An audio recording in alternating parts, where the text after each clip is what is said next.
Very good morning students. आज का जो हमारा टॉपिक है वो इकोनॉमिक प्रॉब्लम पर बेस्ड है।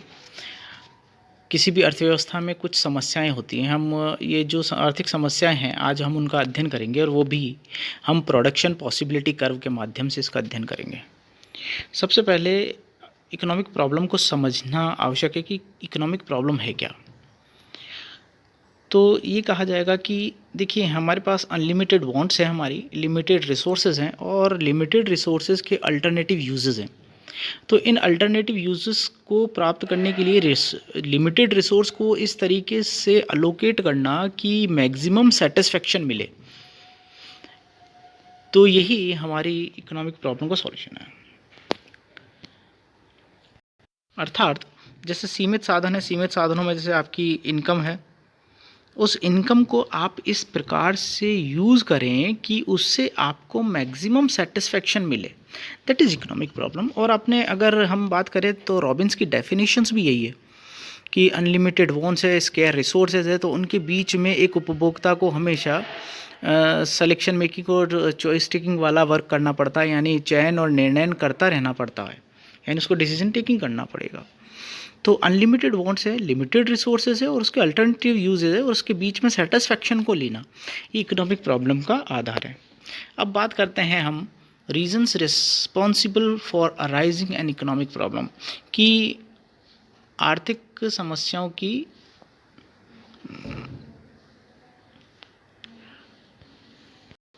क्यों उत्पन्न होती है। तो आर्थिक समस्याएं जो उत्पन्न होती है वो वही है, हमारे अनलिमिटेड एंड्स हैं, स्केयर रिसोर्सेज हैं, कि सीमित हमारी असीमित आवश्यकताएं हैं और हमारे दुर्लभ हमारे पास साधन है, यानी स्केयर है, साधनों की कमी है और उन साधनों के बीच में उनका अल्टरनेटिव यूजेस है। अल्टरनेटिव यूजेस का मतलब ये है जैसे हमारे पास कोई इनकम है तो उसके इनकम के कई यूजेस हो सकते हैं, सेविंग हो सकता है, मेडिकल एक्सपेंसेस हो सकता है, हम उसको घूमने में यूज़ कर सकते हैं, अदर जितने भी हैं वो सारे अल्टरनेटिव रिसोर्सेज हैं। इसके बाद फोर्थ है हमारा डिफ़िकल्ट इन इंटेंसिटी। देखिए कई बार ऐसा होता है कि कि आवश्यकताएं तो असीमित है, लेकिन उन आवश्यकताओं में भी कुछ ऐसी आवश्यकता होती है जो बहुत महत्वपूर्ण होती है दूसरी आवश्यकताओं में। तो इस प्रकार कुछ आवश्यकताएं बहुत गहन होती है और कुछ आवश्यकताएं बहुत कम होती है, तो हम उनको ऑर्डरिंग प्रेफरेंस दे सकते हैं। तो अकॉर्डिंग टू, अगर आप देखें रॉबिन्सन भी कहा है कि according to Robbins the economic problem arises only when all the above four factors are found together, यानी कोई भी प्रॉब्लम इकोनॉमिक तब होगी जब उसमें ये चारों चीज़ें होंगी, unlimited ends, scarce resources, alternative uses और differences in intensity of ends. ये चारों जब होंगी तो ये चारों हमारी इकोनॉमिक प्रॉब्लम होगी। इफ़, आगे वो कहते हैं कि if there is absence of any one factor then the problem will be technical problem and not the economic problem. अगर इनमें से चारों में कोई एक भी प्रॉब्लम नहीं है तो वो एक टेक्निकल प्रॉब्लम होगी, इकोनॉमिक प्रॉब्लम नहीं होगी। इसका मतलब ये है कि रॉबिन्स कहते हैं कि इकोनॉमिक प्रॉब्लम को डिफाइन तभी कर पाएंगे हम जब उसमें इन चारों तथ्यों का समावेश होगा, unlimited wants, scarce resources, alternative uses और difference in intensity of ends. आइए अब हम अपनी मानवीय आवश्यकताओं को पूरा करने के लिए और उसके वैकल्पिक साधनों को पूरा करने के लिए जो आर्थिक समस्याएं होती है उस आर्थिक समस्याओं का किस प्रकार से समाधान किया जाता है उसके लिए हम प्रोडक्शन पॉसिबिलिटी कर्व को प्रयोग करेंगे। तो यहाँ explanation of the economic problem through production possibility curve. देखिए साधारण जो बोलचाल है उसमें हमारे पास उत्पादन संभावना वक्र, प्रोडक्शन पॉसिबिलिटी कर्व मतलब उत्पादन संभावना वक्र, दो वस्तुएं होती हैं, दो वस्तुओं के उन अधिकतम प्राप्य उत्पत्ति के संयोगों को बताता है। यानी प्रोडक्शन पॉसिबिलिटी कर्व कोई भी जो दो गुड्स हैं उसके उन कॉम्बिनेशंस को बताता है जिससे हम साधनों को पूर्ण रूप से प्रयोग करके प्राप्त कर सकते हैं। यानी हमें प्रौद्योगिकी दी है, उत्पादन के साधन दिए हैं और हम उनका कुशलतम उपयोग करके किस प्रकार से दो साधनों को, दो वस्तुओं का उत्पादन करते हैं और उसके बीच श्रेष्ठ संयोगों को दर्शाता है। यहाँ पर एक माइकल पी टोडोर थे, उन्होंने कहा था कि प्रोडक्शन पॉसिबिलिटी कर्व के बारे में कि दी हुई टेक्नोलॉजी एक भौतिक एवं मानवीय संसाधनों की दी हुई मात्रा की दशा में एक उत्पादन संभावना वक्र दो वस्तुएं जैसे चावल व रेडियो के उन अधिकतम प्राप्य संयोगों को दर्शाते हैं जो समस्त साधनों के पूर्ण एवं कुशल उपयोग की स्थिति में प्राप्त हो सकते हैं। अर्थात उत्पादन संभावना वक्र में जैसे दो वस्तुएं, हमारे पास एक चावल है और एक रेडियो है, तो इसके विभिन्न संयोगों को बतलाएगा कि किस प्रकार से हम साधनों का कुशल पूर्ण उपयोग करके दोनों साधनों का उत्पादन कर सकते हैं। यानी उत्पादन संभावना वक्र दो वस्तुओं के उत्पादन की विभिन्न संभावनाओं को एक वक्र पर दर्शाता है। अब हम यहाँ लिखा भी है कि देखिए, production possibility curve shows the various combination of two goods which an economic can produce when resources of its are fully employed. अगर हम रिसोर्सेज को पूर्णतः उपयोग करें तो दो साधनों से किस प्रकार उत्पादन के कॉम्बिनेशंस मिलते हैं, ये हमारे प्रोडक्शन पॉसिबिलिटी कर्व को दर्शाता है। इसकी प्रोडक्शन पॉसिबिलिटी कर्व की कुछ मान्यता है, और वो मान्यता ये है, पहली फुल एम्प्लॉयमेंट। फुल एम्प्लॉयमेंट की स्थिति होनी चाहिए। दूसरा, टेक्नोलॉजी स्थिर होती है, सप्लाई ऑफ रिसोर्सेज फिक्स है, टेक्नोलॉजी गिवन है, ठीक है, और जो साधन है उसका पूर्णतया कुशलतापूर्वक प्रयोग किया जा रहा है। Resources are used with perfect efficiency.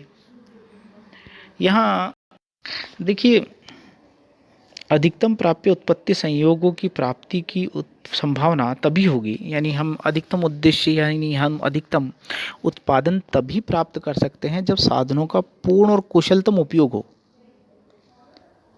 अगर साधनों का अपूर्ण उपयोग होगा या अकुशल प्रयोग होगा तो ऐसे समय में प्रोडक्शन पॉसिबिलिटी बनाना और उसकी कल्पना करना बिल्कुल असंभव है। तो इसलिए साधनों का उपयोग होना बहुत आवश्यक है। और उत्पादन संभावना जो वक्र होता है वो ऑप्टिमम लेवल ऑफ प्रोडक्शन को बताता है कि हम इन दो साधनों को लगाकर, यानी इन साधनों को लगाकर इन दो वस्तुओं का अधिकतम या सर्वोत्तम या ऑप्टिमम लेवल का प्रोडक्शन हम इतना कर सकते हैं।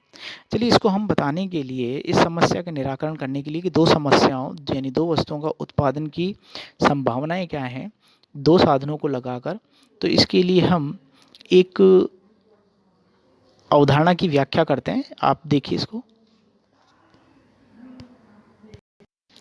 यहाँ प्रोडक्शन पॉसिबिलिटी कर्व को क्लियर करने के लिए हम यहाँ सैमुएल्सन और नॉर्डाउस के एक बहुत ही अच्छे उदाहरण को यहाँ ले रहे हैं। इसमें एक तरफ मक्खन दिया हुआ है और दूसरी तरफ बंदूकें दी हुई है। तो प्रोफेसर सैमुएल्सन के अनुसार किसी भी अर्थव्यवस्था में एक दिए हुए समय में मानवीय श्रम, पूंजी, तकनीकी, प्राकृतिक संसाधनों की एक निश्चित मात्रा होती है। अर्थात किसी अर्थव्यवस्था में जो समय दिया हुआ होता है उसमें फैक्टर ऑफ प्रोडक्शन निश्चित होते हैं और उनका पूर्ण उपयोग करके दो वस्तुएं यानी मक्खन यानी बटर और बंदूक का अधिकतम उत्पादन किया जा सकता है। समस्त अगर हम उत्पादनों को लगा दिया जाए तो उत्पादन कुछ इस प्रकार होगा। प्रथम में संभावना यह है कि यदि सभी साधनों को बंदूकों में लगा दिया जाए, यानी उत्पादन के सभी साधनों को जो हमारे पास श्रम थे, पूंजी थी, तकनीकी थी और प्राकृतिक साधन थे, इन सभी को अगर लगा दिया जाए एक साथ और वो भी बंदूक के उत्पादन में, तो 16,000 बंदूकें होंगी, जबकि मक्खन 0 होगा। अगर द्वितीय स्थिति देखें तो कुछ साधन लगाने पर एक मक्खन होगा किलोग्राम में, 1 लाख किलोग्राम में, और 14,000 गन्स बनाई जाएंगी। यदि इस टेबल को देखेंगे तो सी में 2 और 12 है, डी में 4, 3 और 8 है, और इसी प्रकार पंचम में 4 और 5 है। और यदि अगर आप छठा देखें यानी एफ, तो उसमें सभी साधनों को अगर मक्खन में लगाया जाए तो 5 लाख किलोग्राम मक्खन तथा 0 बंदूकें उत्पादित होगी। इसको समझाने के लिए यहाँ पर एक डायग्राम भी बनाया गया है। अगर आप इस डायग्राम को देखेंगे तो आप प्रोडक्शन पॉसिबिलिटी कर्व को चेक कर लेंगे। यहाँ OY एक्सिस पे हमने गन्स को रखा है और ओ एक्सिस पे बटर को रखा है। यदि अगर आप देखेंगे तो साधनों का पूर्ण उपयोग अगर पूर्णतया गन्स में किया जाए तो वो है 16,000 यानी 16 मैक्सिमम पॉइंट पर उत्पादन करेगा। इसी प्रकार यदि सभी साधनों को हम बटर में लगा दिया जाए तो वह मैक्सिमम 5 तक का उत्पादन करेंगे।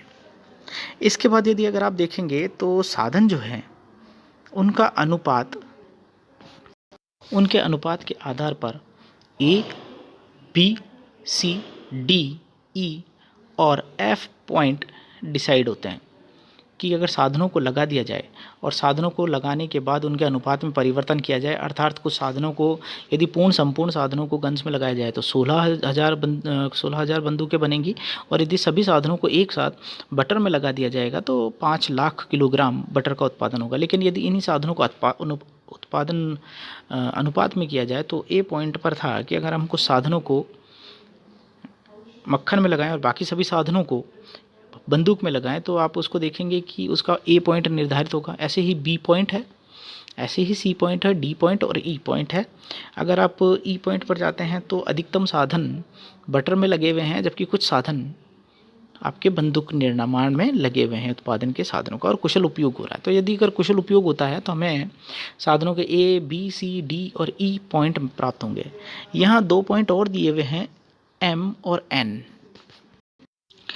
देखिए यहाँ पर एन पॉइंट दिया है, ये एन पॉइंट जो है ये प्रोडक्शन पॉसिबिलिटी कर्व के बाहर का पॉइंट है जिसको प्राप्त करना संभव नहीं है, क्योंकि इसको प्राप्त करने के लिए हमें उतने ही पर्याप्त साधन और टेक्नोलॉजी चाहिए, और वर्तमान में हमारे पास ए, बी, सी, डी, ई तक की ही टेक्नोलॉजी है। जिस समय हमारे पास टेक्नोलॉजी बढ़ जाएगी तब हम एन बिंदु को प्राप्त कर पाएंगे, लेकिन अभी वर्तमान में साधन सीमित होने की वजह से हम एन बिंदु को प्राप्त नहीं कर पाएंगे। यहाँ एम बिंदु भी दिया हुआ है, और एम बिंदु जो दिया हुआ है वो साधनों के अकुशल उपयोग को दर्शाता है। यदि अगर हम एम बिंदु को प्राप्त करते हैं तो इसका अर्थ मतलब ये होगा कि अर्थशास्त्र में कुछ साधन बेकार पड़े हुए हैं और उनका उपयोग नहीं हो रहा है, या उनका कुशलतापूर्वक उपयोग नहीं हो रहा है, या समस्त साधनों का कुशलतापूर्वक उपयोग नहीं हो रहा है। तो ये एम स्थिति वो है जो ये बतलाती है कि साधनों का अगर कुशलतापूर्वक उपयोग नहीं होगा तो हम एम बिंदु तक ही उत्पादन कर पाएंगे, लेकिन अगर हम कुशलतापूर्वक साधनों का उत्पादन कर पाएंगे तो ए, बी, सी, डी और ई और एफ हमें पॉइंट प्राप्त होंगे। हाँ, एन पॉइंट जो दिया गया है ये हमारी अभी अप्रोच से बाहर है, क्योंकि जब साधन इतने नहीं हैं तो जब साधनों की प्राप्ति होगी तो हम एन बिंदु को भी अवश्य प्राप्त कर लेंगे। तो ये आर्थिक समस्या का एक उदाहरण रेखाचित्र द्वारा स्पष्टीकरण था। अब हम बात करते हैं कि प्रोडक्शन पॉसिबिलिटी कर्व की विशेषताएं क्या हैं। तो फर्स्ट है production possibility curve slope left to right, जो उसका बाएं से दाएं की ओर झुकाव होता है और इसका कॉनकेव यानी नतोदर शेप होता है, और all combination situated on production possibility curve and within the curve are achievable. मैं आपको ये क्लियर कर चुका हूँ। And other combination situated outside the curve are not achievable, ये हम कर चुके हैं, जैसे एन पॉइंट था और बाकी points. All points situated on the production possibility curve shows equal organisational efficiency. अब हम बात करते हैं फंक्शंस ऑफ इकोनॉमिक सिस्टम। देखिए, आर्थिक समस्याओं में किसी भी अर्थव्यवस्था की कुछ समस्याएं होती हैं मूलभूत। पहली समस्या है what to be produce and how much to be produce, कि किसी भी अर्थव्यवस्था के लिए कितना क्या उत्पादन किया जाए जो जल्द से जल्द सेल हो जाए, जिसकी मार्केट में डिमांड हो, and how much to be produced, और कितना उसका उत्पादन किया जाए।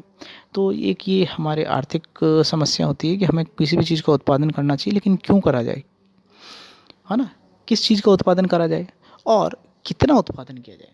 इसके बाद है हाउ टू प्रोड्यूस, उसका उत्पादन कैसे किया जाए, क्या उत्पादन करना है, कितना करना है और उसका उत्पादन क्या किया जाए, उनके बीच में कौन से साधनों से उत्पादन किया जाएगा,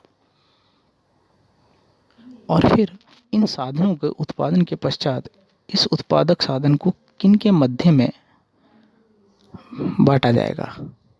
तो क्या उत्पादन किया जाए, कितना उत्पादन किया जाए, किसके लिए उत्पादन किया जाए, कैसे उत्पादन किया जाए, और उनकी राशनिंग कैसी हो, यानी वो भी वेरी शॉर्ट पीरियड में, यानी ये डिस्ट्रीब्यूशन का कंसेप्ट है। और इसी प्रोसेस को आगे तक कैसे रन कराया जाए, ये सभी पांचों महत्वपूर्ण जो समस्याएं, ये इकोनॉमिक प्रॉब्लम थी। Thank you for today.